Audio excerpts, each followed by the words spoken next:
এই কলাটার দাম হচ্ছে 34 টাকা বাংলা টাকায়। 102 টাকা 1 কেজি আলু দুবাইতে বাংলাদেশি টাকায় 102 টাকা। আসসালামু আলাইকুম বন্ধুরা, সবাই কেমন আছেন? আমি নাফিজ ইকবাল দুবাই থেকে আছি আপনাদের সাথে। দেশে অথবা দেশের বাইরে যে যেখান থেকে দেখছেন অবশ্যই জানাবেন। তো সবাই কেমন আছেন? আজকে আমি আছি একটি দোকানে।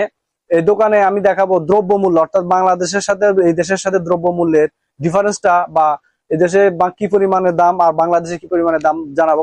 এই কলাটার দাম হচ্ছে দুবাইতে, ভাই দোকানদার ভাই, কলাটার দাম কত আপনার দোকানে? 1 দিরহাম। 1 দিরহাম 1 টাকা, অর্থাৎ 1 দিরহাম। 1 দিরহাম যদি আমি হিসাব করি আপনার সাথে, তাহলে বাংলাদেশে হচ্ছে এই দেশের 1 দিরহাম বরাবর 34 টাকা, অর্থাৎ 1 টাকা 34 টাকা। দুবাইয়ের 1 টাকা, বাংলাদেশের 34 টাকা। তো একটা কলার দাম, এই কলাটার দাম হচ্ছে 34 টাকা বাংলা টাকায়। আর যদি এখানে দেখাই, এখানে আপেল আছে।